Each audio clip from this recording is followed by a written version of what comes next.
زبور کے ماننے والے لوگوں کو کیا کہا جاتا ہے؟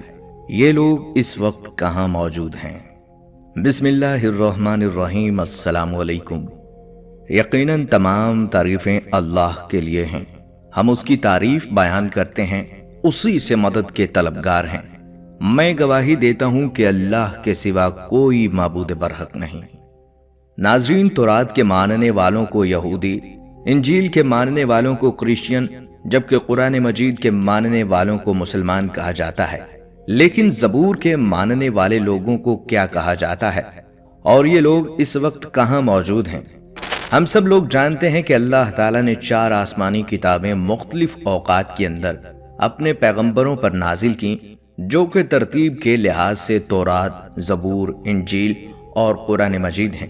لیکن اسلامی تاریخ کے اندر آپ کو کہیں بھی زبور کا ذکر، اس کی تاریخ یا اس کی تفصیلات کہیں بھی جاننے کو نہیں ملیں گی۔ مگر ایسا کیوں ہے؟ کیوں اس الہامی کتاب کو آج بھی دنیا میں اتنا زیادہ ڈسکس نہیں کیا جاتا جتنا کہ تورات، انجیل اور قرآن پاک کو؟ کیا یہ اس وقت اپنی اصلی حالت کے اندر موجود ہے؟ اس میں کیا کیا لکھا ہے یا پھر اس کے اندر کیا کیا موجود ہے؟ اس میں پیارے آقا حضرت محمد صلی اللہ علیہ وآلہ وسلم کی بعثت کے حوالے سے پیشین گوئی کن الفاظ میں موجود ہے؟ آج کی اس ویڈیو میں ہم انہی سوالات کے جوابات جاننے کی کوشش کریں گے۔ اس کے علاوہ گزشتہ آسمانی کتب میں ہونے والی تبدیلیوں کے متعلق بھی بات کریں گے۔ ان تمام باتوں کے متعلق جاننے کے لیے آپ سے گزارش ہے کہ ویڈیو کو سکپ کیے بغیر آخر تک لازمی دیکھیے گا، اور اگر آپ ہمارے چینل پر نئے ہیں تو ہمارے چینل کو سبسکرائب کر لیں۔ تو چلیے ناظرین، ویڈیو کا آغاز کرتے ہیں۔ زبور حضرت داؤد علیہ السلام پر نازل ہونے والی کتاب تھی، جسے سمجھنے سے پہلے اس کے نزول کا وقت اور اس کی ضرورت کو سمجھنا انتہائی ضروری ہے۔ فرعون مصر کی 400 سال کی غلامی میں رہتے ہوئے بنی اسرائیل قوم کو آزاد کروانے کے لیے اللہ نے ان کے اندر اپنا پیغمبر اور رسول حضرت موسیٰ علیہ السلام کو نازل کیا، جن پر تورات یعنی پہلی مکمل آسمانی کتاب کو نازل کیا۔ حضرت موسیٰ علیہ السلام بنی اسرائیل قوم کو مصر سے نکال کر ایک بہت بڑے سرائے سینائے پار کراتے ہوئے فلسطین لے گئے، جس کی تفصیلات قرآن مجید کے اندر موجود ہیں۔ اس سرائے سینا کے راستے کے اندر کوہ طور پر تورات کو نازل کیا گیا۔ سرائے سینا کے اندر 10 لاکھ کے قریب بنی اسرائیل کی آبادی کو من و سلوہ کھانے کو ملا۔ بادلوں نے صحرا کی تپتی دھوپ سے ان کو بچانے کے لیے ان پر سایہ کی رکھا۔ پہاڑوں سے پانی کے چشمے جاری ہوئے۔ حضرت موسیٰ علیہ السلام کا زمانہ 1500 قبل مسیح یعنی آج سے 3500 سال پہلے کا بتایا جاتا ہے، یا پھر حضرت عیسیٰ علیہ السلام کی پیدائش سے 1500 سال پہلے کا۔ اس وقت فلسطین کے اندر مشرکین کی حکومت تھی۔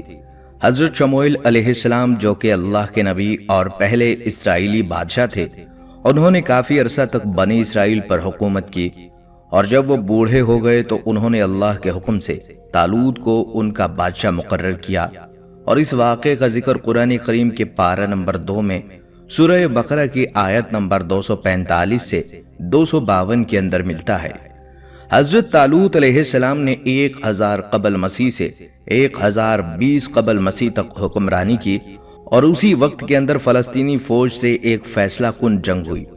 بنی اسرائیل اس وقت بہت ہی مالی اور عسکری طور پر کمزور تھی، اور اپنی طاقت کے نشے کے اندر فلسطینی فوج نے یہ اعلان کیا کہ ہمارے سب سے طاقتور سپاہی جالوت کو اگر تم میں سے کوئی شخص ہرا دے گا یا پھر اسے قتل کر دے گا تو یہ پورے کا پورا فلسطین بنا لڑائی تمہارا۔ طالوت علیہ السلام نے یہ اعلان کیا کہ جو بھی شخص یہ کام کرے گا، میں اپنی بیٹی کی شادی اس سے کرواؤں گا، وہ بنی اسرائیل کا اگلا بادشاہ ہوگا۔ اسی دوران حضرت داؤد علیہ السلام، جو کہ اس وقت بکریاں چرا رہے تھے، سامنے آتے ہیں اور ایک ہی وار سے اس کو جہنم واصل کر دیتے ہیں، اور وعدے کے مطابق اب فلسطین بنی اسرائیل کے حوالے ہو جاتا ہے۔ اسی فلسطینی فوج سے تابوت سقینہ بھی واپس لیا گیا، جس کے اندر حضرت موسیٰ علیہ السلام اور حضرت ہارون علیہ السلام کے تبرکات تھے۔ حضرت طالوت علیہ السلام کی وفات کے بعد حضرت داؤد علیہ السلام بنی اسرائیل کے بادشاہ بنے، اور پھر بیت المقدس کے اندر اپنا دارالحکومت قائم کیا، جس کا نام ہے ہبرون۔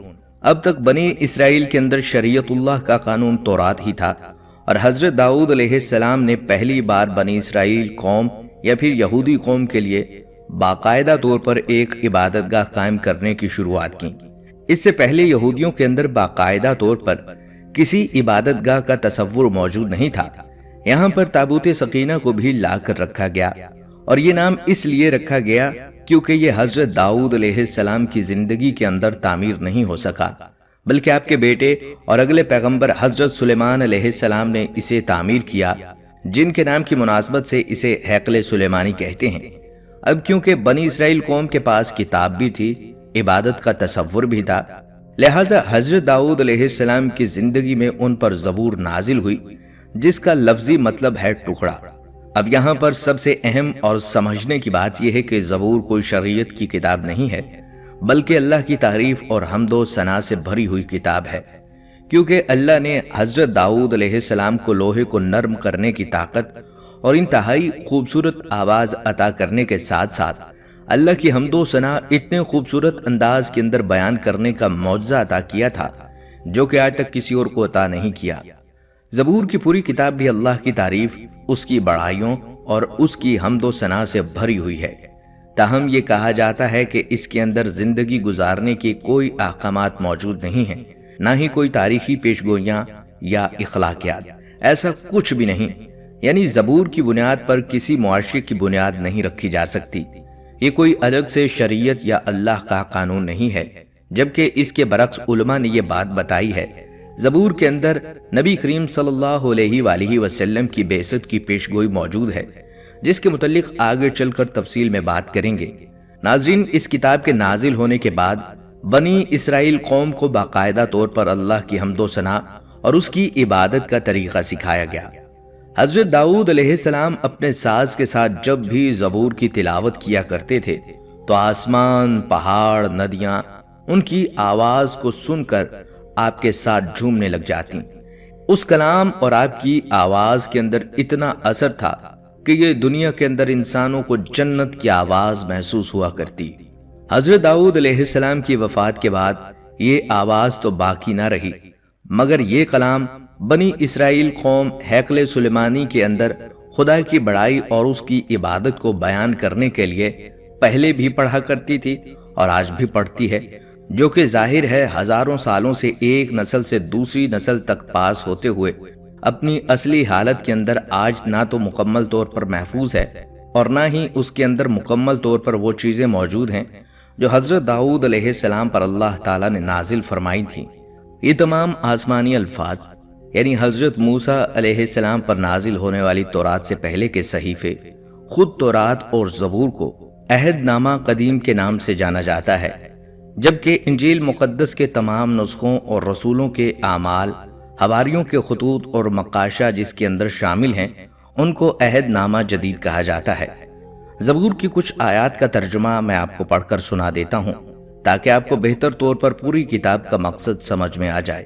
خداوند میرا مالک ہے، مجھے کسی چیز کی کمی نہیں ہوگی۔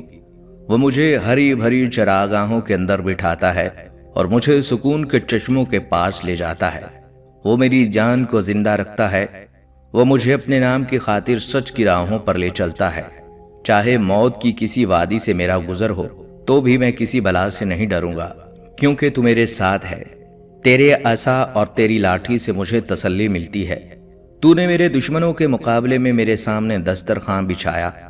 تو نے میرے سر پر تیل ملا، ہمیشہ بھلائی اور رحمت میرے سر پر سوار رہے گی، اور میں ہمیشہ کے لیے خداوند کے گھر میں ہی رہوں گا۔ نزول کے اعتبار سے 4 مشہور آسمانی کتابوں میں زبور کا دوسرا نمبر ہے۔ قرآن مجید کے مطابق زبور داؤد علیہ السلام پر نازل ہوا، جبکہ مسیحی اور یہود اسے عام طور پر داؤد کا کلام یا ان کے نغمات سمجھتے ہیں۔ زبور کی کتاب 150 مزامیر پر مشتمل ہے۔ عبرانی روایات میں زبور کو 5 حصوں میں تقسیم کیا جاتا ہے۔ پہلا حصہ 41 مزامیر پر مشتمل ہے، دوسرا حصہ 31 مزامیر پر مشتمل ہے، تیسرا اور چوتھا حصہ 17 مزامیر اور پانچواں حصہ 44 مزامیر پر مشتمل ہے۔ مزامیر 120 تا 134 اناشید سعود کہلاتے ہیں۔ کہا جاتا ہے کہ یہ مزامیر تب پڑھے جاتے ہیں جب زائرین ہیکل سلیمانی کی طرف بڑھا کرتے تھے۔ مزمور 119 طویل ترین مزمور ہے جو 176 آیات اور 8 حصوں پر مشتمل ہے۔ ہر حصے میں 22 آیات ہیں۔ ہر حصہ عبرانی حروف تہجی کے بالترتیب حروف سے شروع ہوتا ہے۔ مزمور 117 جو 2 آیات پر مشتمل ہے سب سے چھوٹا مزمور ہے۔ مفسرین اور ماہرین مزامیر کو کئی اقسام میں بانٹتے ہیں، جن میں حمدیہ، مرثیائی، شکر گزاری اور حکمت کے مزامیر شامل ہیں۔ ناظرین، پوری زبور اسی طرح سے اللہ کی حمد و ثنا پر مشتمل ہے، اسی لیے زبور کو شرعیت کے طور پر باندھنے والا کوئی بھی شخص دنیا کے اندر موجود نہیں، اور نہ ہی اس کا ذکر ایسی آسمانی کتاب کے طور پر ملتا ہے جو کہ کسی ایک فرقے کا قانون ہو، کیونکہ اللہ کی تعریف اور اس کی حمد و ثنا تو دنیا کا ہر ایک مذہب اور اس کا ہر ایک فرقہ کرتا ہے۔ یہ سب کی عام زبان ہے جس پر کسی کو کوئی اعتراض نہیں۔ حضرت داؤد علیہ السلام اور حضرت سلیمان علیہ السلام کے بعد بنی اسرائیل قوم جادو، ٹونے، سود خوری، ظلم اور تورات کی آیات کو پیسے اور فائدے کے بدلے میں جب بدلنے لگے تو ان کی اصلاح کے لیے انہی میں سے ایک آخری پیغمبر حضرت عیسیٰ علیہ السلام کو بھیجا گیا، جن کی شرعیت بھی تورات ہی تھی، اور ان پر جو کتاب انجیل مقدس نازل ہوئی اس کا موضوع تو تزکیہ نفس، اخلاق کی اصلاح اور حکمت کا بیان ہے، کیونکہ یہود کے علماء کے اندر اس وقت جو بگاڑ موجود تھا وہ اخلاقی طور پر تھا، اس لیے تورات کی باقی تمام شریعت کو بالکل ویسے ہی رکھا گیا، لیکن انجیل کی صورت میں کچھ احکام الہی شامل کر کے ان کی اصلاح کی کوشش کی گئی، لیکن ان لوگوں نے عیسیٰ علیہ السلام کو بھی جھوٹا کہہ کر ان کا بھی انکار کر دیا۔ حضرت عیسیٰ علیہ السلام کی آمد آج سے تقریباً 2000 سال پہلے ہوئی تھی، اور ان کے بعد نبوت نبوی اسرائیل کے اندر ختم ہو گئی، اور وہاں سے نبوت حضرت ابراہیم علیہ السلام کے دوسرے بیٹے حضرت اسماعیل علیہ السلام کی نسل کے اندر منتقل ہو گئی، اور یہی وجہ ہے کہ یہود اللہ کے رسول صلی اللہ علیہ وآلہ وسلم اور دین اسلام کے شدید مخالف اور دشمن ہیں، کیونکہ اللہ کے رسول صلی اللہ علیہ وآلہ وسلم کی بنو اسرائیل کے اندر آمد سے ان کی خاندانی مذہبی قیادت یا پھر بنو یعقوب کی قیادت ختم ہو گئی، اور امت مسلمہ کا ٹائٹل بنی اسرائیل سے بنو اسماعیل کی طرف منتقل ہو گیا، اور آج تک ان لوگوں کو اللہ کے فیصلے پر بھی اعتراض ہے۔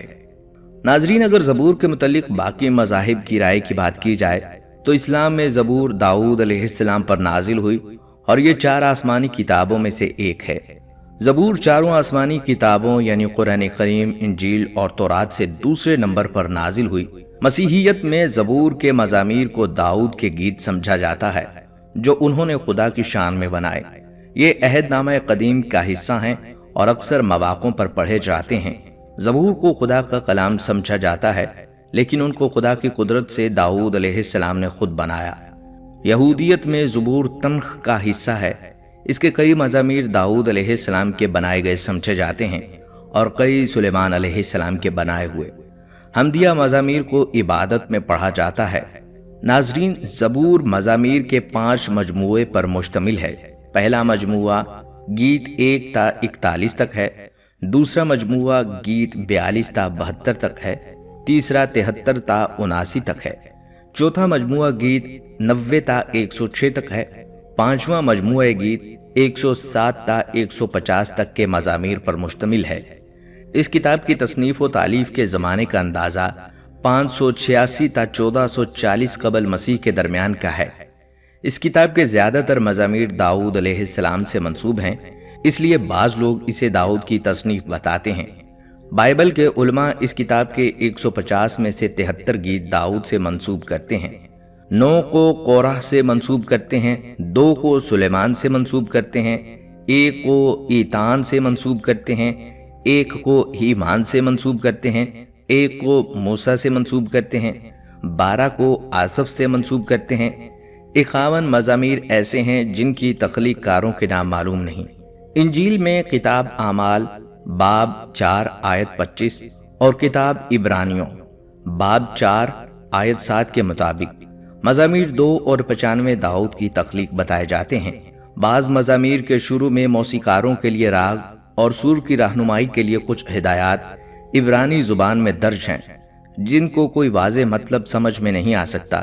ان گیتوں اور نظموں کے مضامین کی مختلف اقسام ہیں، مثلا شخصی یا ذاتی گیت، دعائیں اور مناجات عبادت کے موقعوں کے لیے، تاریخ سے متعلق خدا کی حمد و ثنا کے لیے، توبہ اور استغفارات کے لیے، مسیح علیہ السلام سے متعلق اور خداوند کی عظمت سے متعلق وغیرہ۔ مزمور 51 داؤد علیہ السلام کی توبہ اور استغفار سے متعلق ہے۔ مزمور 1 آیت 1 کے الفاظ تقریباً وہی ہیں جو انجیل کے مطابق حضرت عیسیٰ علیہ السلام نے مصلوب ہوتے وقت اپنی زبان سے ادا کیے۔ وہ الفاظ انجیل میں کچھ اس طرح سے ہیں کہ اے میرے خدا، اے میرے خدا، تو نے مجھے کیوں چھوڑ دیا۔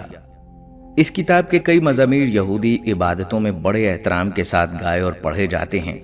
مسیحی بھی ان گیتوں یعنی مزامیر کو اپنے عبادتی جلسوں اور اپنی دعاؤں میں پڑھتے ہیں اور اسے روحانیت یعنی فیض کا باعث بناتے ہیں۔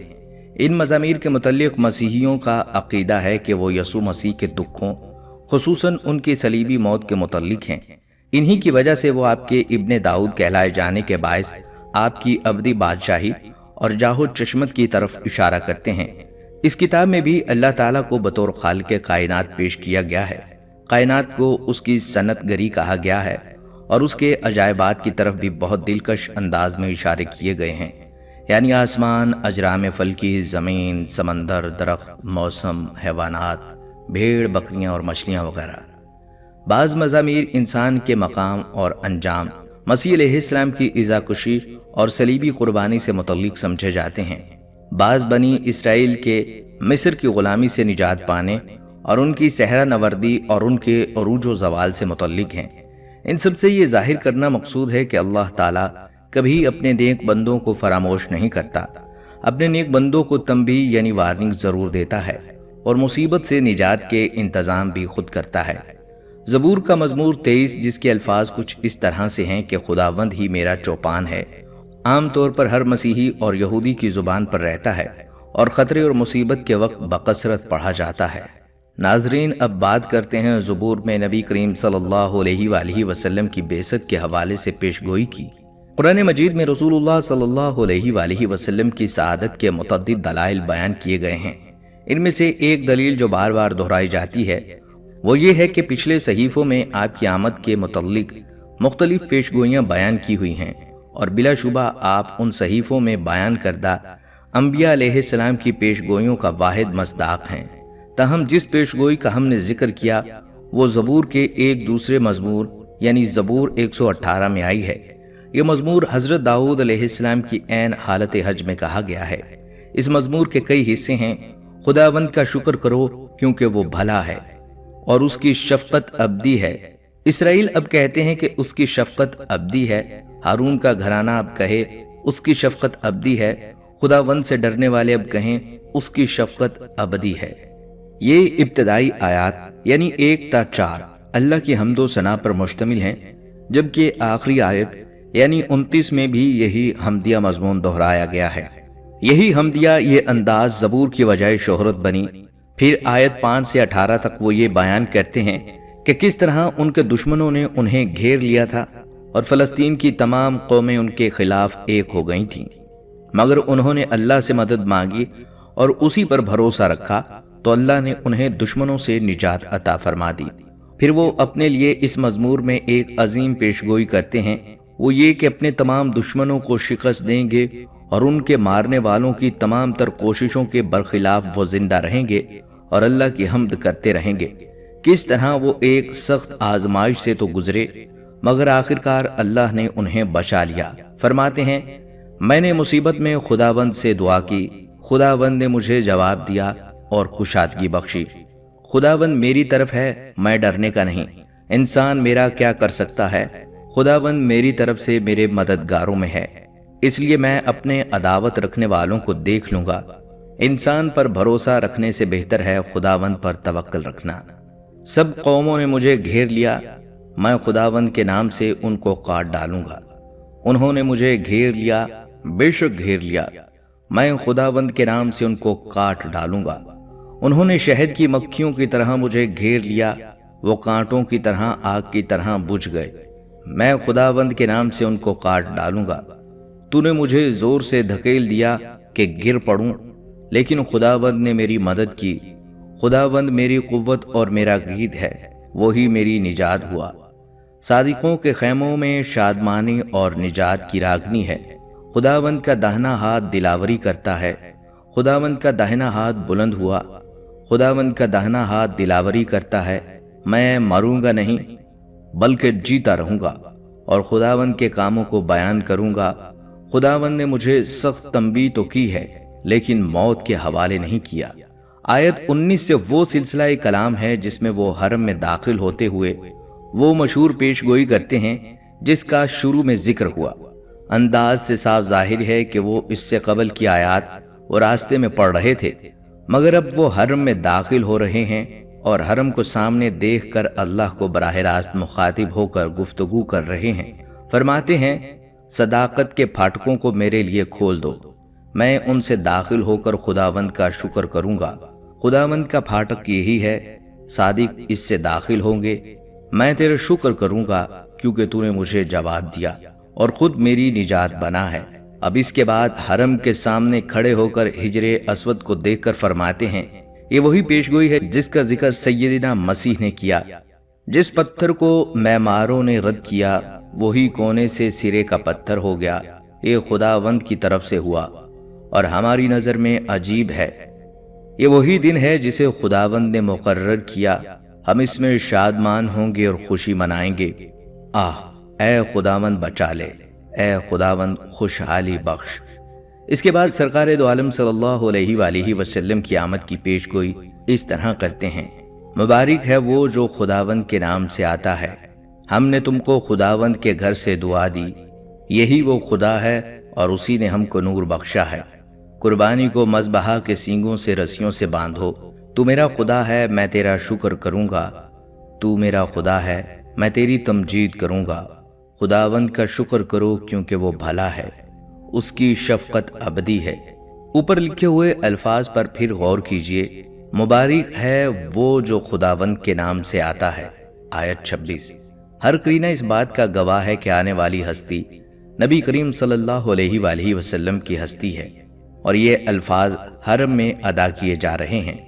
اس کا سب سے بنیادی قرینہ یہ ہے کہ حضرت داؤد علیہ السلام کے زمانے میں ابھی ہیکل سلیمانی کی تعمیر نہیں ہوئی تھی، یہود کی کوئی مرکزی عبادت گاہ نہیں تھی، مگر دیکھیے کہ اس مزمور میں خداوند کا پھاٹک یہی ہے۔ آیت نمبر 20 میں، اور ہم نے تم کو خداوند کے گھر سے دعا دی۔ آیت نمبر 26 کے الفاظ آتے ہیں، خداوند کا گھر دراصل بیت اللہ کا ترجمہ ہے۔ حضرت داؤد کے زمانے میں بیت اللہ کہلانے والی عمارت دنیا کے نقشے پر ایک ہی تھی اور وہ حرم کعبہ تھا۔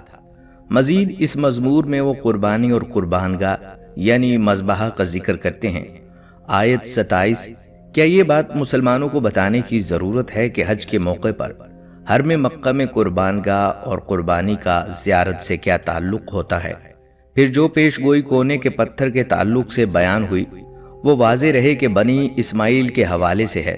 مطلب اس کا یہ ہے کہ اس قوم کو دنیا نے فراموش اور رد کر رکھا ہے، مگر کل یہ حرم پاک کے کونے کے پتھر یعنی حجر اسود کی طرح مقدس اور محترم ہو جائے گی۔ ہمیں یہ بات آج عجیب لگتی ہے مگر یہ اللہ کا فیصلہ ہے۔ چنانچہ اس کے بعد وہ بنی اسماعیل کو عافیت اور خوشحالی کی دعا دیتے ہیں اور کہتے ہیں کہ ہم نے تم کو خداوند کے گھر سے دعا دی ہے۔ ناظرین، یہود و نصارہ نے بڑی کوششیں کی کس طرح اس پیشگوئی کا مصداق رسول اللہ صلی اللہ علیہ وآلہ وسلم نہ قرار پائیں۔ چنانچہ یہود نے اس معاملے میں یہ کام کیا کہ اس مزمور پر سے حضرت داؤد علیہ السلام کا نام ہٹا دیا۔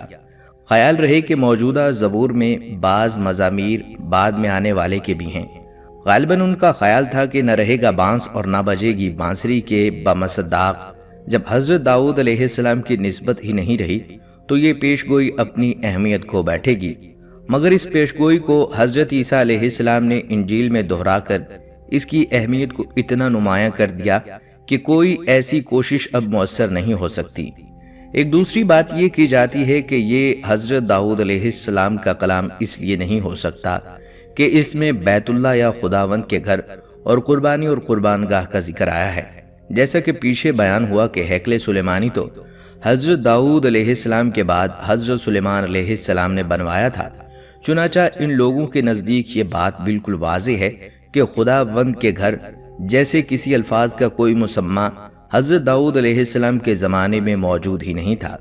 اس نے ان آیات کی یہ تعویل کرنے کی کوشش کی ہے کہ یہ مزمور حضرت داؤد علیہ السلام کا ہے ہی نہیں، بلکہ اس زمانے کا ہے جب یہود بابل کی اسیری سے واپس یروشلم لوٹ رہے تھے، یعنی بخت نصر یروشلم کو تباہ کر کے انہیں بابل لے گیا تھا، تو کم و بیش 1 صدی کی غلامی کے بعد سائرس یا ذوالقرنین نے انہیں اس غلامی سے نجات دلا کر دوبارہ یروشلم لوٹنے کی اجازت دی تھی۔ ایسے میں کسی نامعلوم شخص نے یروشلم میں داخل ہوتے وقت ہیکل سلیمانی کو دیکھ کر یہ مزمور پڑھا تھا، تاہم اس مزمور کا ابتدائی حصہ اس تعویل کی مکمل طور پر نفی کرتا ہے۔ جیسا کہ ہم نے پیچھے بیان کیا ہے کہ حضرت داؤد علیہ السلام بادشاہ وقت کے مسلسل عذاب کا نشانہ بنتے رہے اور مستقل اپنی جان بچانے کی جد و جہد کرتے رہے، اور آخرکار اپنے تمام دشمنوں پر اللہ کی مدد سے غالب آئے۔ اس کی پوری داستان بائبل میں موجود ہے۔ اس مزمور میں یہی داستان بہت اختصار سے بیان ہوئی ہے۔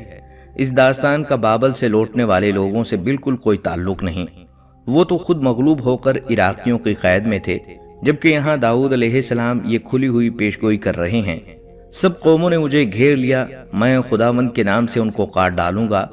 انہوں نے مجھے گھیر لیا، بے شک گھیر لیا، میں خداوند کے نام سے ان کو کاٹ ڈالوں گا۔ انہوں نے شہد کی مکھیوں کی طرح مجھے گھیر لیا، وہ کانٹوں کی آگ کی طرح بچ گئے، میں خداوند کے نام سے ان کو کاٹ ڈالوں گا۔ آیت 10 سے 12۔ یہ دشمنوں میں گھرے ہوئے شخص کی للکار ہے کہ آج بہت مشکل میں ہوں، لیکن کل میں کس طرح ان دشمنوں کا صفایا کروں گا۔ بنی اسرائیل کی پوری تاریخ میں کوئی دوسری شخصیت نہیں ہے جس کے خلاف اس طرح ساری قومیں اور قبائل اٹھ کھڑے ہوئے ہوں اور وہ تنہا اللہ کی مدد سے غالب آ گیا ہو۔ اس لیے یہ مزمور پڑھنے والی شخصیت سوائے حضرت داؤد علیہ السلام کے اور کوئی ہو ہی نہیں سکتی۔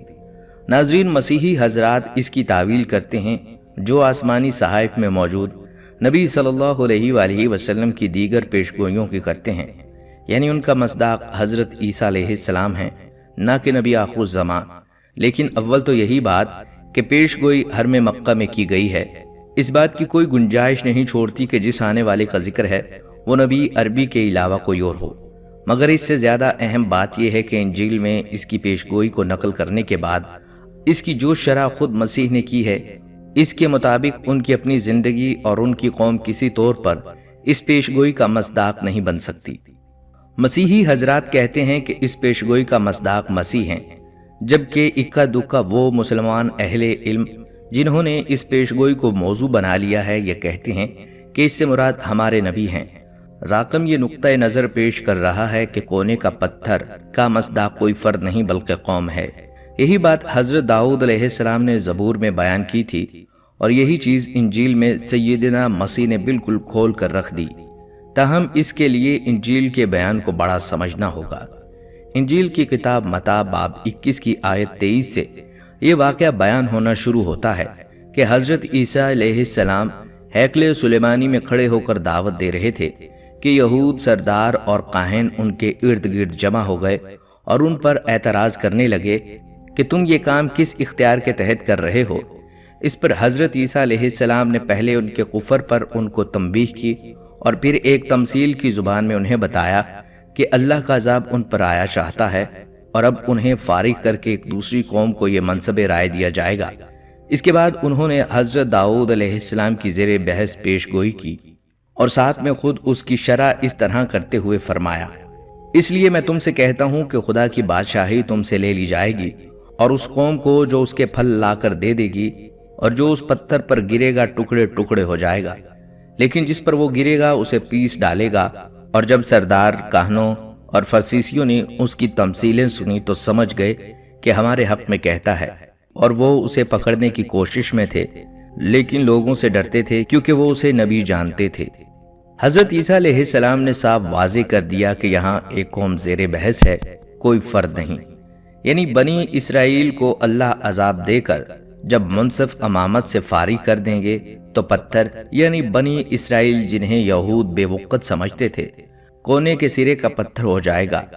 اب اگر یہ بات ذہن میں رہے کہ پیشگوئی کرنے والے نبی داؤد علیہ السلام حرم میں کھڑے ہوئے ہیں، تو پھر کونے کے پتھر سے مراد حجر اسود ہی ہو سکتا ہے، جو حرم کے کونے کے سرکے پر نصب اس کا اہم ترین حصہ ہے۔ مطلب یہ ہے کہ بنی اسماعیل کی قوم جو ایک عام پتھر کی طرح غیر اہم تھی، وہ عنقریب حجر اسود کی طرح دنیا میں سب سے زیادہ اہم ہو جائے گی۔ اور پھر مسیح اس کی شرح کرتے ہیں کہ اس قوم کو وہ غلبہ اور قوت اور اقتدار ملے گا کہ یہ دنیا جس قوم سے ٹکرائے گی اسے پاش پاش کر ڈالے گی۔ کون نہیں جانتا کہ داؤد اور مسیح علیہ السلام کی یہ پیش گوئیاں کس طرح حرف بحرف درست ثابت ہوئی ہیں۔ وہ عرب جنہیں یہود حراقت سے امی کہتے تھے اور ساری دنیا جنہیں غیر متمدن سمجھتی تھی، جب ایمان لے آئے تو انہوں نے کس طرح بقول حضرت داؤد علیہ السلام کے عجیب طریقے پر دنیا کی سپر پاور کے پرخچے اڑا دیے، اور جو قوم ان سے ٹکرائی ریزہ ریزہ ہو کر بکھر گئی۔ اس کے برعکس حضرت عیسیٰ علیہ السلام کے اپنے پیروکاروں کا معاملہ یہ تھا کہ ابتدائی کئی صدیوں میں ان کے پیروکاروں پر بدترین ظلم و ستم ہوتے رہے۔ وہ کسی قوم کو کیا پیستے، دوسری قومیں انہیں پیستی رہیں۔ چنانچہ حضرت عیسیٰ علیہ السلام یا ان کی قوم سرے سے اس پیشگوئی کا مصداق ہو ہی نہیں سکتے۔ مسیحی حضرات لاکھ زور لگا لیں، خود سیدنا مسیح اس پیشگوئی کی جو شرح کر کے گئے ہیں وہ ان کی راہ کی سب سے بڑی رکاوٹ ہے۔ بلا شبہ اس پیشگوئی کا مصداق اگر کوئی ہے تو سرکار دو عالم صلی اللہ علیہ وآلہ وسلم کی ہستی ہے، اور ان کی قوم یعنی صحابہ کرام ہیں۔ اللہ ان پر اپنی رحمتیں اور برکتیں نازل کریں اور ہمیں ان کے نقش قدم پر چلائے۔ ناظرین، اس بات سے ہم سب واقف ہیں کہ قرآن پاک کے علاوہ وہ تمام آسمانی کتابوں میں تحریف کی جا چکی ہے۔ قرآن پاک اپنی اصلی حالت میں موجود ہے کیونکہ اس کی حفاظت کا ذمہ خود اللہ پاک نے لیا ہے۔ قرآن کریم وہ آسمانی کتاب ہے جس نے انسانی ضرورتوں کو پورا کیا ہے۔ اللہ تعالیٰ کے فرمان کے مطابق یہ ہر قسم کی تحریف سے محفوظ ہے کیونکہ اسے محفوظ رکھنے کی ذمہ داری خود اللہ تعالیٰ نے لی ہے۔ اس طرح یہ بات بھی واضح ہے کہ ہمارے پاس جو قرآن کریم ہے یہ وہی قرآن مجید ہے جس کو خداوند نے ہمارے پیغمبر حضرت محمد صلی اللہ علیہ وآلہ وسلم پر نازل کیا، اور پوری تاریخ میں ہمیشہ یہ تحریف سے محفوظ رہا۔ دوسری طرف قرآن مجید کی حقانیت سے اسلام دشمن قوتیں خائف ہیں۔ غیر مسلم جہاد اور قتال سے متعلق آیات کو قرآن مجید سے حذف کرنا چاہتے ہیں۔ اسلام اور انسانیت کا دشمن امریکہ نے قرآن مجید میں تحریف کر کے ایک نئی کتاب شائع کی ہے جس کا نام مثلث التوحید رکھا ہے۔ اس کتاب کو ابھی کویت میں بیچا اور تقسیم کیا جا رہا ہے۔ اس سے صرف یہ ثابت ہوتا ہے کہ القرآن کس درجہ ناقابل تحریف اور ابدی طور پر کتاب محفوظ ہے، جس میں دراندازی کی ادنا کوشش خواہ دنیا کی نام نہاد قوت عظمیٰ کی طرف سے ہو، ایک عام مسلمان کے سامنے بے نقاب اور بے اثر ہو جاتی ہے۔ قرآن مجید میں براہ راست یا بالواسطہ دراندازی کی کوششیں نزول قرآن کے وقت سے بھی ہوئیں۔ قرآن مجید میں براہ راست یا بالواسطہ دراندازی کی کوششیں نزول قرآن کے وقت بھی ہوئیں، اور آج بھی روزانہ کی بنیاد پر یہ کوششیں ہو رہی ہیں، لیکن دنیا کی کوئی طاقت اسے مٹا یا بدل نہ سکی۔ دین اسلام الہی قوانین کا آخری، کامل اور سب سے برتر نسخہ ہے، جو کامل طور سے فطرت اور انسانی عقل کے مطابق ہے اور انسان کی سعادت و کمال کی ذمہ داری لیتا ہے۔ اس جاوید دین کا اصل ترین ماخذ قرآن کریم ہے۔ گزشتہ آسمانی کتابوں میں تحریف واقع ہوئی ہے، اور وہ کتابیں اس زمانے کی ضرورتوں کو پورا نہیں کر سکتیں، لہٰذا اس زمانے میں ایسی کتاب ہونا چاہیے جو انسان کی زندگی کی ضرورتوں کو پورا کر سکے اور ہر طرح کی تحریف سے محفوظ ہو۔ قرآن کریم کلام وحی ہے جو جبرائیل علیہ السلام کے ذریعے آپ صلی اللہ علیہ وآلہ وسلم پر نازل ہوا اور فوراً مومنین کے ذریعے تحریری صورت میں کاغذ پر لکھا گیا اور ذہنوں میں محفوظ کیا گیا۔ اسی طرح نماز کے وقت خصوصاً ماہ رمضان میں تلاوت کے ذریعے اس کو محفوظ کیا گیا۔ عیسائیوں کی وحی صرف متعدد شہادتوں پر مبنی ہے، کیونکہ اس چیز کے برخلاف جس کا بہت سے عیسائی تصور کرتے ہیں، ہمارے پاس کوئی بھی ایک ایسی شہادت موجود نہیں ہے جو حضرت عیسیٰ علیہ السلام کی زندگی میں عینی شاہد کے طور پر موجود ہو۔ افسوس، جبکہ بعض مسلمان قرآن مجید کو تحریف شدہ فکر کرتے ہیں اور ان کا عقیدہ ہے کہ اس مقدس کتاب کے بعض حصہ تحریف یا حذف ہو گئے ہیں۔ بحیثیت مسلمان ہمیں اپنے اللہ کے فرمان پر مکمل یقین ہے، اور قرآن کو امریکہ یا کسی اور کی طرف سے کبھی نہ خطرہ تھا اور نہ کبھی ہو سکتا ہے۔ قرآن کو اگر کوئی خطرہ تھا، ہے یا ہو سکتا ہے تو وہ صرف اس کے مخاطبین اور حاملین کی طرف سے ہے، جس کی شکایت خود پیغمبر قرآن صلی اللہ علیہ وآلہ وسلم نے اپنے رب کے حضور یوں کی: اے پروردگار، میری قوم نے اس قرآن کو ایک چھوڑی ہوئی چیز بنا دیا۔ سورہ فرقان۔ قرآن حکیم اللہ کا مقدس کلام ہے اور اس میں آج تک کسی قسم کا کوئی تغیر اور تبدل نہ ہوا اور نہ ہی اس میں تبدیلی کی کوئی گنجائش ہے۔ قرآن پاک اللہ تعالیٰ نے فرشتہ جبرائیل علیہ السلام کے ذریعے اپنے آخری نبی حضرت محمد صلی اللہ علیہ وآلہ وسلم پر نازل کیا۔ حضرت محمد صلی اللہ علیہ وآلہ وسلم اسے یاد کر لیتے اور صحابہ اکرام کو بھی یاد کرواتے اور پھر اپنے صحابہ کو لکھوا دیتے۔ صحابہ اکرام رضی اللہ تعالیٰ عنہ اسے یاد کر لیتے، تحریر کر لیتے اور نبی پاک صلی اللہ علیہ وآلہ وسلم کے ساتھ دہرایا کرتے تھے۔ جب قرآن پاک کا نزول ہوا اس وقت سے اب تک ہمیشہ مسلمانوں کی ایک بڑی تعداد رہی ہے جنہوں نے پورا قرآن مجید لفظ بالفظ حفظ کیا۔ اس میں سے تو بعض نے 10 برس کی عمر سے پہلے سارا قرآن حفظ کر لیا تھا، اور یہ قرآن مجید کا معجزہ ہے کہ اس دوران میں اس کا ایک لفظ بھی تبدیل نہیں ہوا۔ حفظ و حفاظت کی یہ خوبی صرف قرآن مجید کے ساتھ خاص ہے اور دنیا کی کوئی اور کتاب اس خصوصیت کی حامل نہیں۔ قرآن مجید جو 14 صدیاں پہلے نازل کیا گیا تھا، اس میں ایسے حقائق بیان کیے گئے ہیں جو حال ہی میں سائنسدانوں نے دریافت کیے ہیں یا انہیں تجرباتی طور پر ثابت کیا گیا ہے۔ ان حقائق کے پیش نظر اس میں کوئی شک و شبہ نہیں رہتا کہ قرآن مجید اللہ کا کلام ہے جو اللہ تعالیٰ نے حضرت محمد صلی اللہ علیہ وآلہ وسلم پر نازل کیا، اور یہ کہ قرآن مجید کو کسی نبی یا کسی اور انسان نے تصنیف نہیں کیا۔ ناظرین، یہ تھی ہماری آج کی ویڈیو۔ ہم امید کرتے ہیں کہ آپ کو ہماری آج کی ویڈیو پسند آئی ہوگی۔ اگر آپ کو ہماری آج کی یہ ویڈیو پسند آئی ہے تو آپ سے گزارش کرتے ہیں کہ آپ ہمارے چینل کو ضرور سبسکرائب کر لیں اور ساتھ ہی لگے بیل کے بٹن کو بھی پریس کر لیں تاکہ آپ کے پاس ہماری آنے والی مزید معلوماتی ویڈیوز کا نوٹیفیکیشن بر وقت ملتا رہے۔ سبسکرائب کے ساتھ ساتھ ہماری ویڈیو کو لائک بھی کریں اور اپنی قیمتی رائے کا اظہار کمنٹس میں ضرور کریں۔ اللہ آپ کو حفظ و امان میں رکھے، آمین۔